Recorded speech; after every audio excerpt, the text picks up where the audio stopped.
తప్పులు చేశారని ప్రయత్నం చేశాడు అనుకోండి, ఇక వాణ్ణి మార్చడం ఎవరికి సాధ్యం కాదు. ఎందుకని అంటే ఆయన ప్రయత్నం అంతా ఏమిటంటే తను చేసిన తప్పే అని తన మనసులో తెలిసినా అది తప్పు కాదు ఒప్పని బుకాయించడానికి ప్రయత్నిస్తాడు. ఇప్పుడు సైంధవుడి స్థితి అది. ఆయన చేసినది తప్పు కాదు అని ఆయన అనుకోవడానికి అవకాశం లేదు. ఆయనకి తెలుసు నేను చేసింది పరమ తప్పని తెలుసు. కానీ తప్పు చేస్తే మాత్రం అలా ప్రవర్తిస్తారా? కాబట్టి నేను వాళ్ళ మీద కక్ష తీర్చుకోవాలి. కక్ష తీర్చుకోవాలంటే సహజంగా నాకు ఆ శక్తి లేదు. నేను పాండవుల్ని ఏం చేయలేను.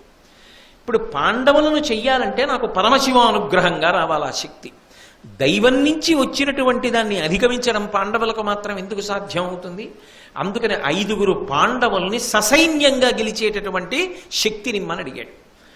అడిగితే భగవంతుడు కూడా ఎంత ధర్మపక్షపాతో చూడండి. ఆయన అన్నాడు, ఈ 3 కారణములు నేను ఇందాక చెప్పినవి చెప్పి ఇవ్వలేను, కానీ నాకు కూడా ఒక ధర్మం ఉంటుంది. నువ్వింత గొప్ప తపస్సు చేశావు, ఇంత గొప్ప తపస్సు చేసిన తరువాత నీ కోరిక అసలు తీర్చను అని చెప్పడం సాధ్యం కాదు. కాబట్టి నువ్వు అడిగినటువంటిది ఏది ఉన్నదో దాన్ని కించిత్ మార్పు చేసి నీకు ఆనుకూల్యత కల్పిస్తాను. విజయుడొకండు తక్క అతివీరుల పార్థులనున్న నల్వురన్ నిజమొకనాటి కయ్యమున నీవు జయింపుము. పల్గుణుండు సర్వ జగదజయ్య విక్రముడు వాని నిదుర్కొని నాకు అయినా పోర జితుని చేయుటెంతయో భరంబగు నిక్కము వల్కితించుమి. నేను నీకేమైనా అబద్ధం చెప్తున్నాను అనుకుంటున్నానేమో సైంధవ. అర్జునుణ్ణి గెలవడం నిజానికి నాకు కూడా చాలా కష్టం. ఎందుకని ఆయన తేజోంశ సంభవమైన పాశుపతాస్త్రాన్ని ఆయన అర్జునుడి చేతిలో పెట్టాడు. అంత అస్త్రవిద్యా సంపన్నుడు, ధర్మం కోసం నిలబడినవాడు. అతని జోలికి నేను ఎలా వెడతానన్న బాధ మనసులో ఉండగా శివుడు మాత్రం ఏం చేయగలడు? నిజానికి అర్జునుడి శక్తి గొప్పదని కాదు, అక్కడ అవతలవాడి మీద అంత సానుకూల్యత ఉన్నప్పుడు మీరు అవతలవాడిని ఎలా చెనకగలరు. కాబట్టి నేను కూడా గెలవలేను, నేను కూడా ఏం చేయను. కానీ నీకు ఏదో వరం ఇవ్వాలిగా, నువ్వు అడిగావు. కాబట్టి అర్జునుణ్ణి ఒక్కడిని తక్క మిగిలిన 4 పాండవుల్ని మాత్రం ఒక్కరోజు గెలుస్తావు. అన్ని వేళలా గెలవడం నీకు సాధ్యం కాదు, ఒకరోజు గెలుస్తావు. ఆ వరం నీకు ఇస్తున్నాను. ఇప్పుడు ఈ వరానికి సంతోషించాడు, దుఃఖపడ్డాడు. కొంతైనా ప్రతీకారం తీర్చుకుంటున్నానుగా అనుకున్నాడు. నా జన్మకు ఆ ప్రతీకారం చాలు అనుకున్నాడు. సైంధవుడు బయలుదేరిపోయాడు. కానీ మీరు ఒక్కటి ఆలోచించండి, ఇంత గొప్ప పరమేశ్వర స్వరూపం సాక్షాత్కరించినప్పుడు నీ పాదపద్మముల యందు చెక్కు చెదరని భక్తి ప్రపత్తులను నాకు కటాక్షించు. కల్మషభూయిష్టమైన తప్పు చేశాను, ఈ తప్పు కడిగేసి నన్ను నీ యందు ఐక్యం చేసుకో అని ఒక మాట అని ఉంటే ఇవాళ సైంధవుడికి కూడా బహుశా దేవాలయాలు ఉండేవేమో. కానీ సైంధవుడు ఆ మాట అనలేకపోయాడు. అంటే మనిషి జీవితంలో అవకాశం ఎక్కడొస్తుంది అంటే తప్పు చేసినప్పుడే వస్తుంది. దిద్దుకునే అవకాశం కూడా తన చేతిలోనే ఉంటుంది. దిద్దుకోలేకపోతే, మూర్ఖత్వానికి పోతే భగవంతుడు మాత్రం ఏం చేయగలడు? బుద్ధినిచ్చినప్పుడు. కాబట్టి నీకు ఈ 4 ఒక రోజున గెలిచేటటువంటి అవకాశం ఇస్తున్నాను అన్నాడు.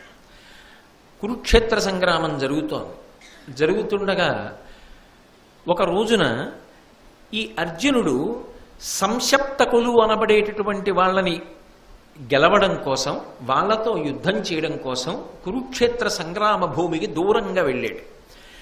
అదే సమయాన్ని అదునుగా తీసుకుని ద్రోణాచార్యుల వారు గొప్ప పద్మవ్యూహాన్ని రచించాడు. అసలు ఆ పద్మవ్యూహంలోకి ప్రవేశించడమే పాండవులకు చేత కాదు. అది తెలిసిన వాళ్ళు ఒక్క కృష్ణుడు, అర్జునుడు, వినా ఇతరులకు తెలియదు. అసలు ఒక సేనాధిపతి యొక్క గొప్పతనం ఎక్కడుంటుంది అంటే వ్యూహరచన చేయడంలో ఉంటుంది. సైన్యాన్ని అలా నిలబెట్టాలి.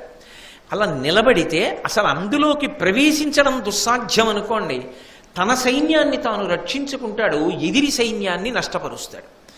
ద్రోణాచార్యుల వారు అరివీర భయంకరుడు. కాబట్టి అర్జునుడు లేడు ఇవాళ, ఆయన తెలుసుకున్నాడు, దూరంగా ఉన్నాడు. కాబట్టి వెంటనే పద్మవ్యూహాన్ని రచించాడు. పద్మవ్యూహంలోకి ధర్మరాజు కాని, భీముడు కాని, నకులుడు కాని, సహదేవుడు కాని ప్రవేశించలేరు, ఆయనకి తెలుసు. కాబట్టి పాండవుల వైపు విశేషమైనటువంటి నష్టం జరుగుతుంది, అనేక మంది పడిపోతారు. పైగా ధర్మరాజో భీముడో నకులుడో సహదేవుడో పడితే ఎంత ప్రమాదం యుద్ధంలో. కాబట్టి అసలు పద్మవ్యూహంలోకి ప్రవేశించడం ఎలా, దీని గురించి ఆలోచించాడు ధర్మరాజు గారు. ఆయనకి జ్ఞాపకానికి వచ్చింది, సుభద్రార్జునుల యొక్క కుమారుడైనటువంటి అభిమన్యుడు పద్మవ్యూహంలోకి ప్రవేశించగలడు. అందుకని ఆ పిల్లవాడి దగ్గరికి వెళ్ళి అడిగాడు, పద్మవ్యూహాన్ని రచించాడు గురువు, నువ్వు ప్రవేశించగలవా అని అడిగాడు. ఆయన పరమానందపడిపోయి, కృష్ణ భగవానుడు ఆనందపడిపోయేటట్టు, మా తండ్రి సంతోషపడిపోయేటట్టు, గురువు ద్రోణాచార్యుల వారు మెచ్చుకునేటట్టు నేను ఇవాళ పద్మవ్యూహాన్ని భేదించి లోపలికి వెడతాను, వెళ్ళి శత్రు సైన్యాన్నంతటినీ కాకావికలు చేసేసి దుర్యోధనుడి మనసు కలవరపరుస్తాను, అంత శత్రు సైన్యాన్ని పడగొడతాను అని ఆయన ప్రతిజ్ఞ చేసి పరమ సంతోషంగా పద్మవ్యూహాన్ని భేదించి ద్రోణాచార్యుల వారు కూడా ఆశ్చర్యపోయాడు, ఏమిట్రా వీడి సంగ్రామశక్తి అని. ద్రోణాచార్యుల వారిని దాటి పద్మవ్యూహంలోకి వెళ్ళిపోయాడు. ఆ పద్మవ్యూహంలోకి వెళ్ళిపోతూ ఆయన ఏమనుకున్నాడంటే, వ్యూహాన్ని భేదించేశాను కాబట్టి వెనక పెదనాన్నగారు ధర్మరాజు గారు వస్తారు, భీమసేనుడు వస్తాడు, నకుల సహదేవులు వస్తారు, దృష్టద్యుమ్నుడు వస్తాడు, ద్రుపద మహారాజు వస్తాడు, సైన్యం అంతా ఉంటుంది వెనకాతల. కాబట్టి వ్యూహాన్ని భేదించాను కాబట్టి నా వెనక వీళ్ళందరూ ఉంటారు కాబట్టి నేను క్షేమం అనుకున్నాడు అని లోపలికి వెళ్ళిపోయాడు. వీళ్ళు లోపలికి వెడదాం అనుకున్నారు, మొత్తం పాండవ సైన్యాన్ని ఆపేశాడు సైంధవుడు. శివుడి వరం ఉందిగా, అర్జునుడు వినా మిగిలిన నలుగురిని ఒకరోజు ఆపగలవు, శివుడి వరం ఉంది. ఇవాళ కలిసి వచ్చింది. ఆ నలుగురిని ఇవాళ ఆపితే అర్జునుడు దూరంగా ఉన్నాడు కాబట్టి పద్మవ్యూహంలోకి ప్రవేశించరు, లోపలికి వెళ్ళిన వాడు చచ్చిపోతాడు. అర్జునుణ్ణి తాను గెలవలేనన్న కోరిక అర్జునుడి కొడుకుని చంపడంలో తీరిపోతుంది. అర్జునుణ్ణి ఓడించినంత తృప్తి, ఏడుస్తాడుగా అర్జునుడు, అది చాలు. పైశాచికత్వం అన్న మాటకు అర్థం అలా ఉంటుంది, దానికి ఇంకా అర్థం ఏమి ఉండదు ఇంకా. కాబట్టి అర్జునుడి కొడుకు లోపలికి ఎడుతున్నాడు, ఇక పైకి రాడు. ఎందుకనంటే వెనకెవ్వరు లేరు, ఖచ్చితంగా చచ్చిపోతాడు. కొడుకు చచ్చిపోయాక ఏడవకుండా ఉంటాడు అర్జునుడు. అక్కడ భీముడుండి, ధర్మరాజుండి, నకులుడుండి, సహదేవుడుండి, దృష్టద్యుమ్నుడుండి, సాత్యకి ఉండి, ఇంతమంది ఉండి పద్మవ్యూహంలోకి వెళ్లకుండా అర్జునుడి కొడుకుని లోపలికి పంపించి చంపేస్తే అర్జునుడు ఎంత ఖేద పొంది ధర్మరాజుని నిలదీస్తాడు. అది అన్నదమ్ముల మధ్య అభిప్రాయ భేదాలకి కారణమవుతుందా అవదా?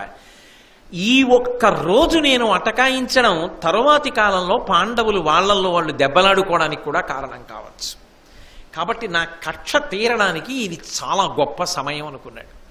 అనుకుని ఆ రోజు సైంధవ విజృంభణం యొక్క గొప్పతనం ఏమిటంటే, ఈశ్వర వరం.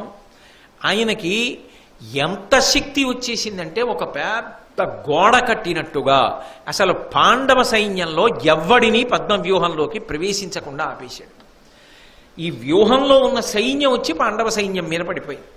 ఆ రోజు ఎంత ప్రకాశించేశాడంటే ఆ సైంధవుడు, సింధు దేశోద్భవ స్థిరవాహనంబుల బూరిన అరదంబు పొలుపు మిగుల రత్నమయోగ్ర వరాహ ధ్వజంబు నభస్థలి చెంచల ప్రబల మెరయ సాంద్ర చంద్రాతపసదృశమై ఉజ్వల ఛత్ర చామరముల ఛాయనిగుడ వజ్రముక్తాఫల వజ్ర కిరణావళి కలిత భూషణములు వెలుగుచుండ చిత్తమున వర గర్వంబు చిగురులొత్త పాండు పుత్రుల దుర్దాంత బాహుబలము మొనల పెళ్ళును సరుకుగా కొనగ ఏచి యార్చి వారికి నీ అల్లుడడ్డుపడియే. నీ అల్లుడడ్డుపడియే అన్నమాట ధృతరాష్ట్రుడికి అన్వయం. అంటే సంజయుడు కురుక్షేత్ర యుద్ధాన్ని వర్ణిస్తున్నాడు. నీ అల్లుడంటే సైంధవుడు, దుస్సల యొక్క భర్త. ఆ రోజు ఎంత వీరవిహారం చేశాడంటే సైంధవుడు, ఆయన చేస్తున్నటువంటి యుద్ధం వల్ల అసలు ఆ సింధు దేశోద్భవ స్థిరవాహనంబుల పూనిన అరదంబు పొలుపు మిగుల, అసలు ఏమిట్రా ఎక్కిన రథం అన్నట్టుగా చిచ్చరపిడుగై శత్రు సైన్యంలో తిరిగాడు. కనీసం రథాన్ని కాని, రథ సారథిని కాని, రథ పతాకాన్ని కాని, రథ చక్రాల్ని కాని, రథము యొక్క భాగములను కాని ఎవ్వరూ కొట్టలేకపోయారు. అంత గొప్పగా తిరిగాడు. శివానుగ్రహం. అలాగే రత్నమయమైనటువంటి ఆయన యొక్క పతాకం మీద ఉగ్రంగా ఉన్నటువంటి ఒక పంది గుర్తు ఉంటుంది. ఆ గుర్తు ఆకాశంలో వెలిగిపోతూ ఉండగా చంద్రుడి యొక్క కాంతి ఎలా ఉంటుందో, ఆయన వెన్నెల ఎలా ఉంటుందో అటువంటి వెన్నెల యొక్క ప్రభలతో సమానంగా ఛత్ర చామరములు అంటే ఆయన మీద ఉండేటటువంటి గొడుగు మొదలైనటువంటివి ప్రకాశిస్తూ ఉండగా, అంటే కనీసం ఆ గొడుగుని కూడా పడగొట్టలేకపోయారు ఎవరు. ఛత్రచామరములు ప్రకాశిస్తూ ఉండగా వజ్రములు ముత్యములతో చేయబడినటువంటి ఆభరణముల కాంతులు శరీరం మీద ప్రకాశిస్తూ ఉండగా, అంటే ఏమిటి దాని ఉద్దేశ్యం? ఒక హారం తెగి పడలేదు, కవచమును భేదించలేదు ఎవరు. అలా ప్రకాశిస్తూ ఉండగా చిత్తమున వరగర్వంబు చిగురులొత్త, పరమశివుడిచ్చినటువంటి వరము యొక్క గర్వం మనసులో ప్రకాశిస్తూ ఉండగా, ఈ పని నేను చెయ్యడం వల్ల వస్తున్న ప్రయోజనం ఏమిటి అంటే కక్ష తీరుతోంది. ఇంతకన్నా మనిషి ఎంత పాతాళానికి పడిపోయాడు అనడానికి ఉదాహరణ ఇంకోటి ఏమైనా ఉంటుందా? ఒక్కొక్కసారి నేను చాలా బాగా చేశాను అనుకుని పరమ క్రూరమైనటువంటి పని ఒకటి చేశారనుకోండి, దాని వలన అవతలవాడు ఎంత పాడయ్యాడు అన్నది నాకు తెలియదు, కానీ అంత క్రూరకర్మ చెయ్యడం ద్వారా మీరెంత కింద పడిపోయారు అన్నది మాత్రం అర్థమవుతుంది. కాబట్టి మనిషి తనని తాను నిరంతరం పరిశీలించుకుంటూ ఉండాలి. అందుకే ఇంతవరంతో ఏం చేశాడు అంటే, పాండవులు నలుగురిని గెలిచి ఎట్టి పరిస్థితుల్లో పద్మవ్యూహంలోకి ఎవ్వరూ వెళ్లకుండా విజృంభించి గర్జించి పాండవ సైన్యాన్నంతటినీ కూడా ఆపేశాడు. లోపలికి వెళ్ళిపోయాడు అభిమన్యుడు. చిత్సరపిడుగై విజృంభించాడు. పీనుగ పెంటల కింద కొట్టేశాడు శత్రు సైన్యాన్ని. ఇంత యుద్ధం చేస్తుంటే దుర్యోధనుడు హడిలిపోయాడు. వాళ్ళేదో If you like this video, hit the like button. For more videos, subscribe to our channel. If you have learned anything from this video, comment down below. Subscribe.